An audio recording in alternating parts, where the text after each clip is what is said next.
Alhamdulillahi wahda. Wa sallallahu salam ala man la nabiyya ba'da wa ba'd.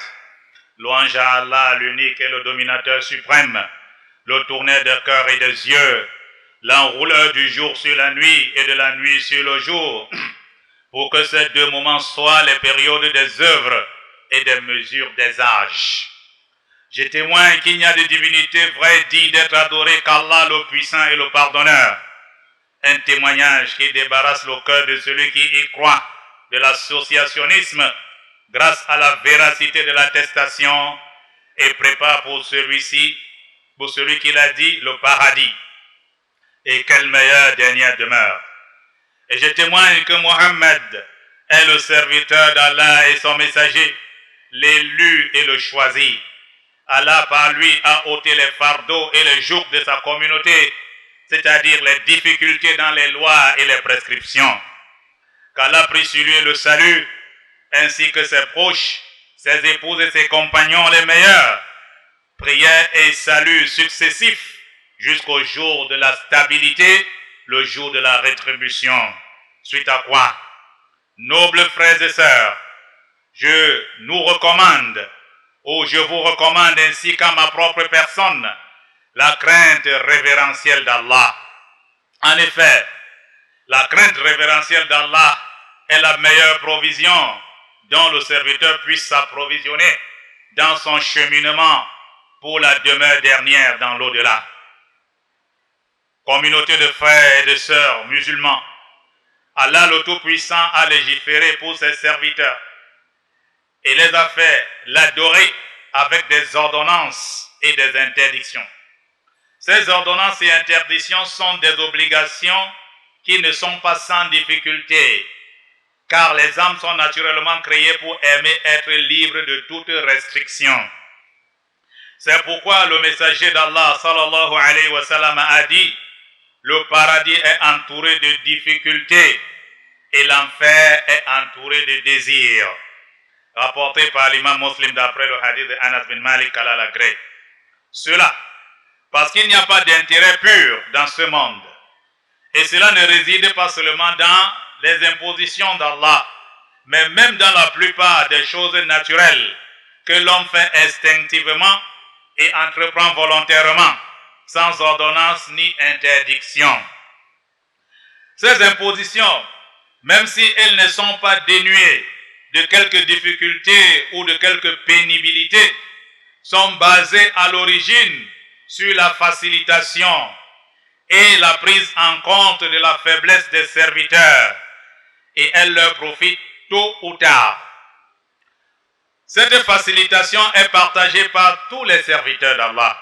Cependant, si certains des serviteurs subissent ou sont convaincus qu'ils subiront du fait de l'accomplissement de l'une de ces impositions des difficultés dépassant ce qui leur est supportable ou ce qu'ils ont prévu, ce qui est dans leur capacité, habituellement, le législateur pur, la législation islamique pure, prend en effet compte de la spécificité de cette situation et facilite la tâche du serviteur d'une manière adaptée à sa situation, par la suppression de cette obligation, la réduction, l'atténuation ou d'autres types d'assouplissement. C'est l'une des perfections de cette législation islamique qui s'adapte à toutes les situations. Cela fait donc partie de la miséricorde d'Allah le sublime et de sa grâce envers ses serviteurs. Allah le très glorieux et le très élevé dit: Allah veut pour vous la facilité et ne veut pas pour vous la difficulté. Et Allah le Tout-Puissant et le très glorieux dit encore: et il ne vous a mis aucune gêne en matière de religion. Le prophète sallallahu alayhi wa sallam a dit: cette religion est facile, basée sur la facilité, la facilitation d'Allah. Rapporté par Nasaï Abel-Haki d'après le hadith d'Abu Huraira, qu'Allah l'agrée. En effet, Allah le Tout-Puissant a réduit les prières au prophète sallallahu alayhi wa sallam et à sa nation de 50 à 5 prières. n'a imposé sur beaucoup de richesses qu'une minuscule quantité de zakat. Pour chaque 1000 francs, on donne seulement 25. Il n'a exigé le hajj qu'une seule fois dans la vie pour ceux qui en sont capables, qui ont les moyens. Quant au jeûne du Ramadan, il a imposé progressivement. Au début, il fallait choisir entre le jeûne et la rançon, c'est-à-dire nourrir un pauvre par jour avec la préférence pour le jeûne. Si vous jeûnez, c'est meilleur pour vous. Mais si vous nourrissez le pauvre, ce n'est pas mauvais. Allah le très élevé dit à ce propos, mais pour ceux qui ne pourraient le supporter, donc supporter le jeûne qu'avec une grande difficulté, il y a une compensation, nourrir un pauvre. Et si quelqu'un fait plus de son propre gré, c'est pour lui. Mais il est mieux pour vous de jeûner, si vous saviez. Ensuite, Allah le Tout-Puissant l'a rendu obligatoire, sans choix, pour toute personne autre que le malade et le voyageur, et ceux qui sont dans leur loi. Il a prescrit une réparation dans leur cas si l'excuse s'arrête, la maladie ou le voyage. Lorsque la maladie s'arrête ou le voyage, il faut réparer ce qui a été laissé pendant le mois du jeûne. Suivant la parole d'Allah, le très glorieux, le très élevé, qui dit, ces jours pendant lesquels le jeûne est obligatoire sont ceux du mois de Ramadan au cours duquel le Coran a été descendu comme guide pour les gens et preuve claire de la bonne direction et du discernement. Donc, quiconque d'entre vous est présent en ce mois, qu'il jeûne. La sagesse derrière cette législation progressive est que le jeûne est une sorte de difficulté pour les âmes. Elle devrait donc l'adopter petit à petit. Ainsi est la charia de l'islam, la législation islamique basée sur la facilité. C'est pourquoi il faut apprendre notre religion pour connaître ces choses. Parce que les gens vont se tuer dans ce qui ne leur profite pas beaucoup, dans ce qui ne leur est pas d'un très grand mérite. Et ils vont laisser des choses simples que lorsqu'ils vont faire, ils auront plus de mérite. Allah nous fasse comprendre. Ô musulmans, Allah le Tout-Puissant a fait du mois de Sha'ban, dans lequel nous sommes et qui est sur le point de finir, une introduction au mois béni de Ramadan. C'est pourquoi le prophète sallallahu alayhi wa sallam avait l'habitude de le jeûner abondamment. Il a jeûné tellement beaucoup dans ce mois. En effet, la mère des croyants Aïcha qu'Allah l'agrée a dit, le messager d'Allah sallallahu alayhi wa sallam avait l'habitude de jeûner jusqu'à ce que nous disions, il ne rompt jamais son jeûne. Il y a aussi des moments, il restait sans jeûner jusqu'à ce que nous disions, il ne jeûne pas. Je n'ai jamais vu le messager d'Allah sallallahu alayhi wa sallam jeûner un mois entier, si ce n'est Ramadan. Et je ne l'ai vu jeûner beaucoup de jours dans un mois, si ce n'est dans le mois de Sha'ban. À partir de ce hadith, nous constatons la bid'a de ceux qui jeûnent Rajab, Sha'ban, Ramadan complet. C'est une bid'a, c'est une innovation. Ils appellent souvent ça le jeûne des vieux. Ça n'a pas de base dans la religion de l'islam. Le seul mois complet qu'on jeûne, c'est Ramadan. Et on jeûne aussi beaucoup de jours dans le mois de Sha'ban par entraînement. Parce qu'il y a des gens qui, depuis le début de l'année, n'ont jamais jeûné. Il faut donc s'entraîner pendant Sha'ban afin que le jeûne soit facilité. Abu Daoud rapporte d'après Aïcha toujours, qu'Allah l'agrée, qui dit, le plus aimé des mois au messager d'Allah pour ce qui est du jeûne était Sha'ban. Puis il le joignait à Ramadan. Il aimait beaucoup jeûner Sha'ban. Et puis il joignait cela avec le mois de Ramadan. Ce n'est pas qu'il jeûnait tout Sha'ban et la Ramadan. Non, il jeûnait beaucoup de jours comme dans le premier hadith. Est-ce que vous savez, nobles frères et sœurs, la cause de la particularisation du jeûne de ce mois béni par le prophète, par notre prophète, noble prophète Mohammed sallallahu alayhi wa sallam? La réponse, d'après Osama bin Zayd, qu'Allah les agrée tous les deux, son père et lui, il a dit, j'ai interrogé le messager d'Allah, je lui ai demandé, ô messager d'Allah, Je ne t'ai jamais vu jeûner un mois parmi les mois comme tu jeûnes dans Shaban. Le messager d'Allah, sallallahu alayhi wa sallam, lui a répondu, c'est un mois que les gens négligent. Parce que les gens sont en train d'acheter les habits, en train de remplir leurs magasins de nourriture, en train de faire des choses. Et les gens négligent souvent l'adoration dans ce mois. C'est le mois dans lequel les bonnes œuvres sont élevées vers le Seigneur des mondes. J'aime que mon œuvre soit élevée pendant que je suis en jeûne. Rapporté par les imams Ahmed et An-Nasa'i. Nobles frères et sœurs, ce mois a d'abondants biens et de dons.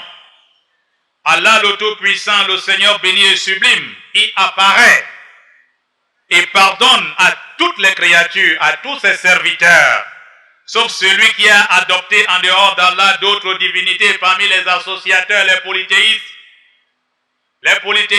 les païens, les non-musulmans, et celui dont il y a entre lui et son frère la rancune, l'animosité, la haine dans le cœur. Ce n'est pas possible, ce n'est pas permis entre deux frères musulmans.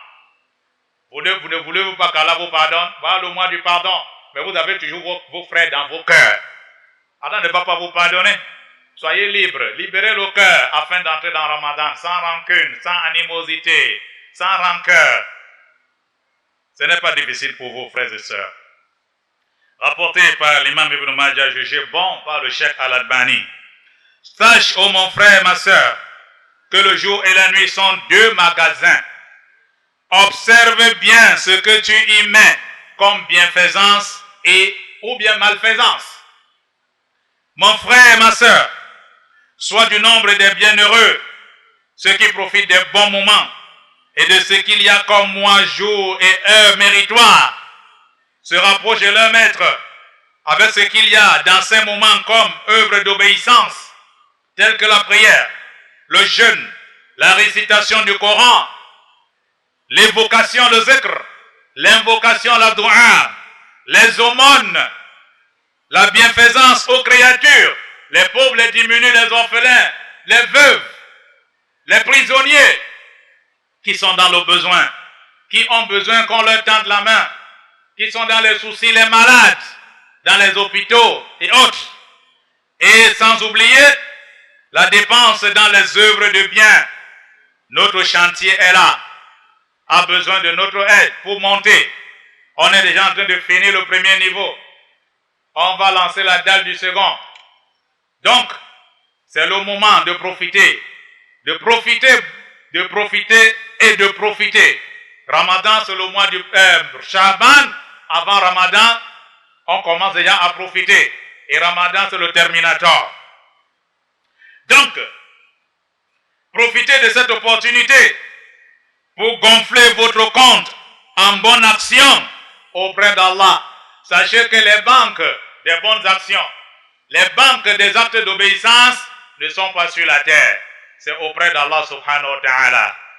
Quand tu fais une bonne action, on t'écrit dans ton cahier là-bas, dans ton registre de compte, on écrit 10, 40, 70, 700, 1000, 1500, comme Allah veut, comme il t'a récompensé. C'est le jour de la résurrection que ce registre sera déployé devant toi et tu seras surpris des œuvres que tu as réalisées. Alors, profitez donc de cette opportunité pour gonfler votre compte en bonne action auprès d'Allah, puissant et glorieux, qui dit: tout bien que vous avancez, vous le retrouverez auprès d'Allah, meilleur que ce que vous avez donné et plus grand en fait de récompense.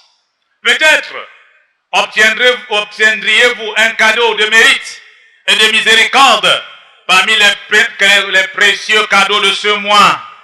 Vous acquérerez avec un bonheur qui vous mettra à l'abri de l'enfer et de ce qui s'y trouve comme souffrance, torture et châtiment. On ne sait jamais, on dit souvent qu'on ne sait pas le caillou qui va tuer l'oiseau. Alors œuvre, tu ne sais jamais, peut-être que c'est dans Shaban que tu vas trouver ce qui va te préserver de l'enfer. Qu'Allah nous en préserve, mes frères. Sachez, bons frères et sœurs, que la plus grande vie du serviteur dans cette demeure, la meilleure semence qu'il sème afin d'en récolter les fruits dans la demeure de stabilité, est de se vouer totalement à son Seigneur l'unique et le dominateur suprême. Se vouer à Allah, c'est quoi? C'est-à-dire que vivre sa vie pour Allah, vivre sa vie dans l'adoration d'Allah, dans son obéissance et en s'éloignant de ce qu'il a interdit.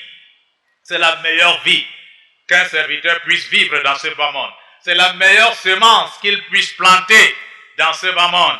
Et il faut toujours garder en cœur, il faut toujours être humble. Il faut toujours montrer à Allah que tu as besoin de lui. Parce que personne ne peut se passer de lui. On a toujours besoin d'Allah subhanahu wa ta'ala. Qu'Allah nous bénisse, vous et moi, dans le discernement et le rappel sage, nous ajuste à l'adhésion à ce sur quoi était notre noble messager, comme bonne direction et chemin droit.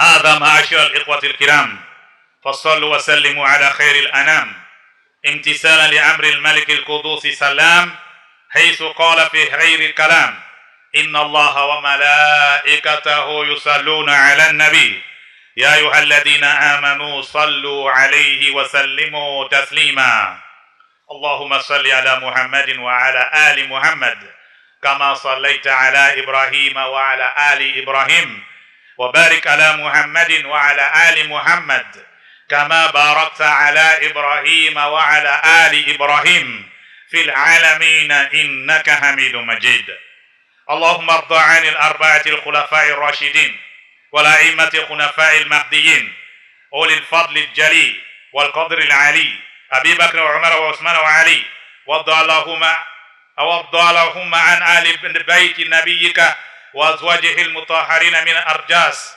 والصحابة صفوة الأخيار من الناس والتابعين ومن تبعهم بإحسان إلى يوم الدين وأن معهم برحمتك وكرمك يا أكرم الأكرمين اللهم إنا نسألك حبك وحب من يحبك وحب من يحب نبيك وحب كل عمل يقربنا إلى حبك اللهم أعز الإسلام والمسلمين اللهم أعز الإسلام والمسلمين اللهم أعز الإسلام والمسلمين اللهم آمنا في الدور والأوطان وادفع عنا الفتن والشرور وأصلحنا وعلماءنا وأساتذتنا وأزواجنا وذرياتنا وآباءنا وأمهاتنا ومن له الفضل علينا برحمتك يا أرحم الراحمين اللهم تقبل منا في شعبان وابلغنا رمضان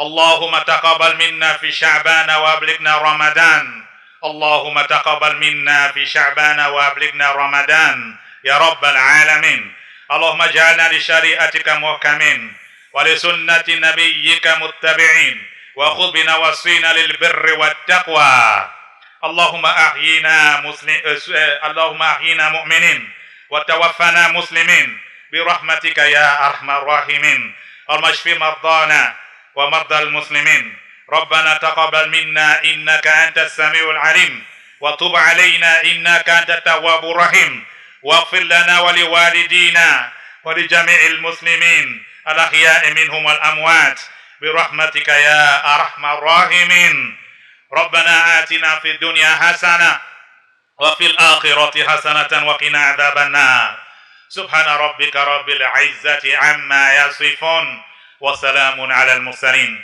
والحمد لله رب العالمين وقوموا إلى صلاتكم يرحمكم الله